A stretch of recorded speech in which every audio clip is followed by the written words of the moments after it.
Akibat konflik dengan Presiden Soeharto, 5 jenderal ini dan keluarganya harus menjalani kehidupan yang sulit. Meski cenderung menghindari konflik terbuka, Presiden Soeharto beberapa kali terlibat konflik baik sejak masih jenderal TNI maupun setelah menjadi presiden. Ada yang selesai dalam waktu sebentar, namun tak sedikit pula yang akhirnya berbuntut panjang. Presiden Soeharto tak segan-segan melengsarkan lawannya. Bukan hanya urusan profesi yang disikat, tetapi juga sampai dengan urusan pribadi. Beberapa jenderal merasakan hal itu ketika Presiden Soeharto berkuasa. Berikut ini 5 jenderal yang pernah berkonflik dengan Soeharto dan berbuntut panjang ke belakang, sehingga kehidupan pribadi mereka menjadi sulit di zaman Orde Baru. Number 1. Jenderal Polisi Hugeng Imam Santoso. Meski hubungan Hugeng dan Soeharto awalnya baik, keduanya akhirnya berkonflik. Kejujuran dan ketegasan Hugeng dalam memberantas korupsi, penyelundupan, dan beragam bentuk kejahatan lain mengusik cendana.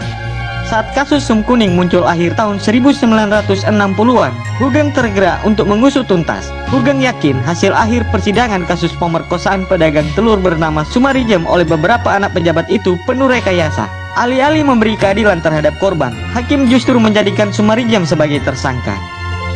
Jenderal Hugeng pun langsung membentuk sebuah tim. Namun, belum lagi tim itu mendapat hasil banyak, Soeharto keburu mengambil kasus itu. Ketika menerima Hugeng, Soeharto mengatakan penanganan kasus Sum Kuning diambil alih oleh Kop Kamtib. Soeharto benar-benar marah ketika Hugeng membongkar penyelundupan mobil mewah yang dilakukan oleh pengusaha Robi Cahyadi. Penyelundupan itu, sepenelusuran Hugeng, terjadi akibat adanya backing dari aparat. Yang mengejutkan Hugeng adalah ketika dia mau menemui Soeharto di kediamannya untuk memberitahukan si penyelundup mobil akan ditahan. Ternyata si penyelundup mobil tersebut sedang bertemu dan berbincang-bincang dengan Soeharto. Tulis Aris Santoso dan kawan-kawan dalam bukunya Hugeng, Oase Menyejukkan di Tengah Perilaku Koruptif Para Pemimpin Bangsa.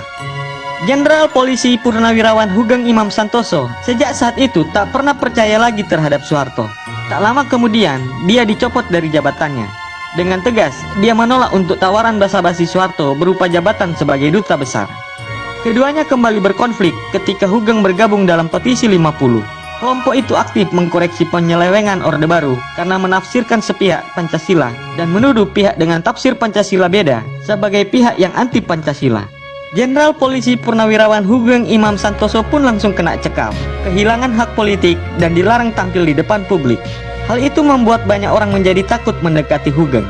Suatu ketika, seorang pengusaha sampai membatalkan rencana pembelian lukisan karya Hugeng karena di lukisan itu tertera inisial nama sang pelukis. Pengusaha itu sempat meminta Hugeng untuk menghapusnya, tapi ia tolak.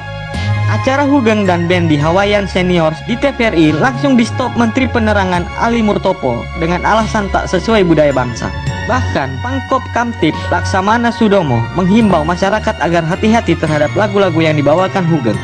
Penghentian acara di TVRI itu sebagai bentuk penutupan akses ekonomi Hugeng dan keluarganya oleh penguasa. Hugeng bahkan tidak punya uang untuk sekedar memperbaiki giginya. Number 2. Jenderal TNI Purnawirawan A.H. Nasution. Selaku atasan Soeharto di Angkatan Darat, Nasution mempunyai hubungan pasang surut dengan juniornya itu. Konflik keduanya bermula ketika Nasution selaku Kasat mengetahui Soeharto melakukan penyelundupan beberapa komoditas bersama pengusaha asal Tionghoa ketika ia menjabat sebagai Panglima di Ponegoro. Jenderal Nasution hampir memecat Soeharto sebelum akhirnya ditolong oleh Wakil Kepala Staf Angkatan Darat Jenderal Gatot Subroto. Sikap anti-PKI membuat keduanya kembali bersatu. Namun, duduknya Soeharto di kursi presiden justru membuat hubungannya dengan Nasution kembali memburuk. Soeharto membubarkan MPRS yang dipimpin oleh Nasution pada tahun 1972. Sewaktu Nasution membuat buku kesan-kesan selama di MPRS, Soeharto memerintahkan aparatnya untuk membakar buku-buku itu beserta gudangnya. Gerak-gerik Nasution terus diawasi dan dibatasi aparat. Selain khotbah Jumat, Kop Kamtib juga melarang Nasution pidato di kampus-kampus. Menurut keterangan dari beberapa mahasiswa, mereka selalu dipersulit bila mana mengundang Pak Nasution untuk berbicara. Tulis Bakri Agetian Lean dan Tatang Sumarsono dalam A.H. Nasution di masa Orde Baru. Lebih jauh, Kop Kamtib melarang media massa memuat tulisan-tulisan Pak Nasution. Kesulitan Jenderal A.H. Nasution bertambah ketika dia bergabung dalam kelompok Petisi 50. Kelompok berisi politisi senior dan purnawirawan jenderal yang berupaya untuk mengkoreksi pemerintahan Orde Baru yang dianggap telah melenceng dengan tafsir sepihak atas Pancasilanya. Kopkamtib langsung mencabut hak politik para anggota petisi 50 dan mencekal mereka. Dia juga dilarang tampil di depan publik dan acara-acara yang dihadiri petinggi pemerintahan. Saat melayat ada Malik, Pak Nasution langsung didorong oleh anggota Pas Pampres ketika hendak menyolatkan jenazah dan diperintahkan keluar. Alasannya, saat itu Wakil Presiden Umar Wirahadikusuma, ajudan Nasution semasa revolusi, sudah akan masuk ke rumah duka. Jenderal Purnawirawan AH Nasution pun menilai, tuduhan penguasa bahwa penandatanganan petisi 50 berkomplot untuk merebut kekuasaan sama dengan tuduhan PKI terhadap dirinya dan pimpinan Angkatan Darat semasa demokrasi terpimpin. Number 3. Letjen KKO Purnawirawan Ali Sadikin. Konflik Ali Sadikin dengan Soeharto baru dimulai justru ketika Ali Sadikin sudah pensiun dari militer maupun pemerintahan. Konflik bermula dari upaya Ali Sadikin dan beberapa pensiunan jenderal serta polisi senior menggagas pernyataan keprihatinan terhadap pidato Presiden Soeharto pada tahun 1980. Pernyataan korektif kelompok yang kemudian dikenal sebagai petisi 50 itu membuat Soeharto marah. Lewat Kopkamtib yang dipimpin oleh Laksamana Sudomo, Junior Ali Sadikin di TNI Angkatan Laut, Soeharto langsung bertindak. Awalnya, Soeharto sempat memerintahkan Sudomo untuk menangkap Ali Sadikin. Namun, Sudomo menolak. Sama seperti penandatanganan petisi 50 lainnya, Ali Sadikin langsung kena cekal. Saat hendak mengantarkan istrinya berobat ke Belanda pada tahun 1986, dia dihalangi imigrasi. Ali bahkan tak mendapat izin untuk menunaikan ibadah haji. Penguasa juga melarang Ali menghadiri acara-acara kenegaraan atau perayaan hari-hari nasional. Pemerintah bahkan meminta kedutaan asing di Jakarta untuk tidak mengundang Ali Sadikin dalam acara-acara mereka.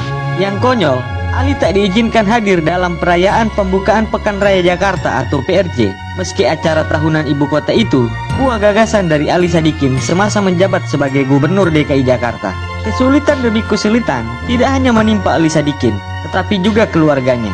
Boy Sadikin, putra sulung Ali Sadikin, merasa betul kesulitan yang ditimpakan pemerintah saat dia hendak meminjam dana dari bank untuk modal usaha.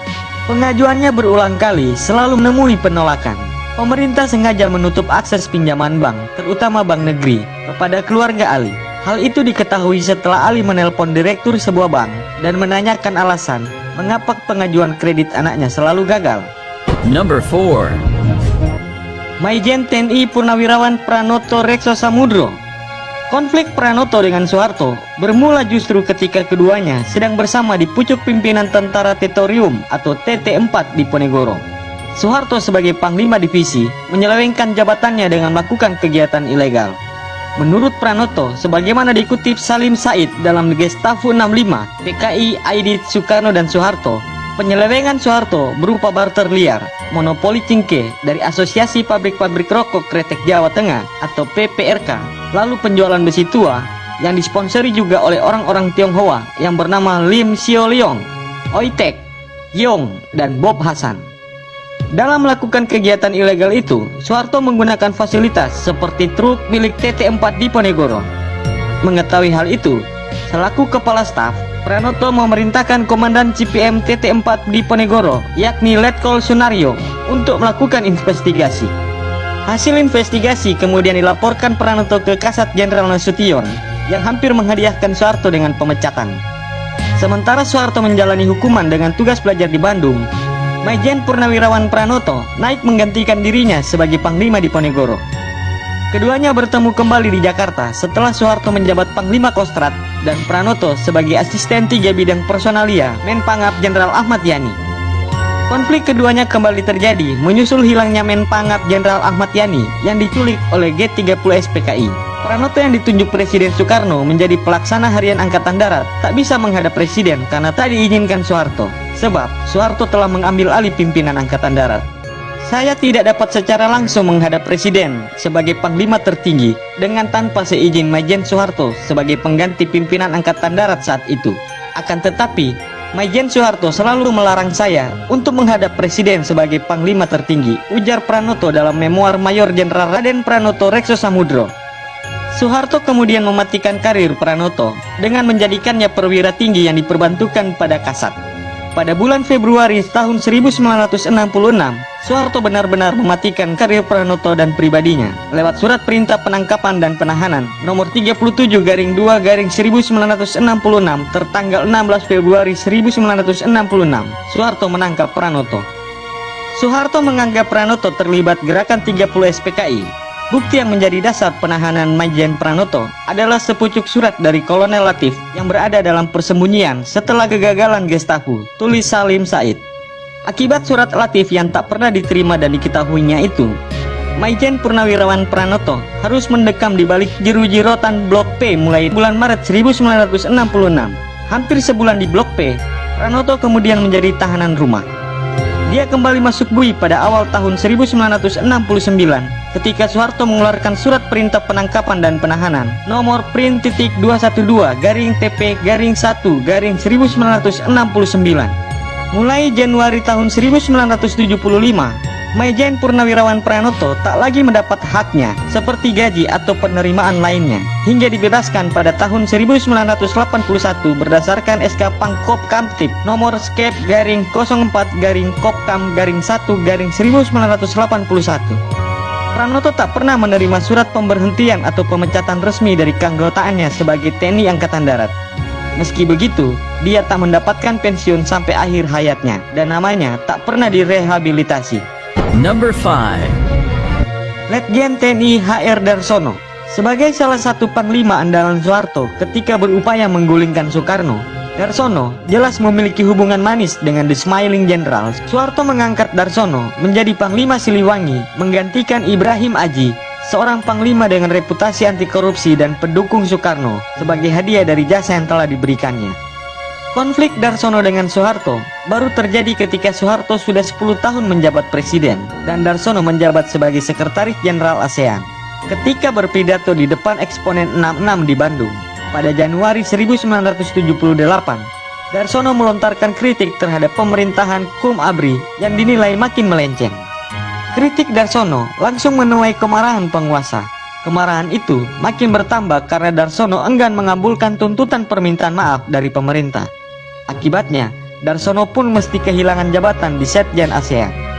Namun, alih-alih berubah menjadi jinak, Darsono justru makin membuat penguasa berang lantaran bergabung dalam Forum Studi dan Komunikasi atau Fosko TNI Angkatan Darat yang mengambil sikap kritis terhadap penguasa. Setelah Fosko TNI Angkatan Darat dibubarkan, dia juga bergabung dengan anggota Petisi 50. Selanjutnya, dia ditangkap pada tanggal 8 November 1984 dan dimejahijaukan. Beliau dituduh terlibat dalam komplotan Islam garis keras yang meledakkan BCA di Jakarta Kota. Meski kemudian mendapatkan pemotongan 3 tahun masa tahanan, Darsono yang tak pernah mau minta grasi kepada presiden harus mendekam 6 tahun di LP Cipinang. Begitu bebas pada tahun 1990, Darsono mengalami pengucilan sebagaimana musuh-musuh Orde Baru lainnya. Letjen TNI Purnawirawan HR Darsono meninggal pada tanggal 5 Juni 1996 akibat tumor otak. Pemerintah tidak mengizinkan jenazah Darsono dimakamkan di Taman Makam Cikutra, Bandung. Soeharto punya kebencian dan ketakutan pribadi terhadap HR Darsono yang merupakan seorang panglima jenderal sungguhan dari Siliwangi yang berani melawan Soeharto, kata Adnan Buyung Nasution, pengacara yang membela Darsono dalam autobiografi berjudul Pergulatan Tanpa Henti Menabur Benih Reformasi. Itulah kisah 5 jenderal yang pernah berkonflik dengan Presiden Soeharto dan disulitkan hidupnya pada masa pemerintahan Orde Baru.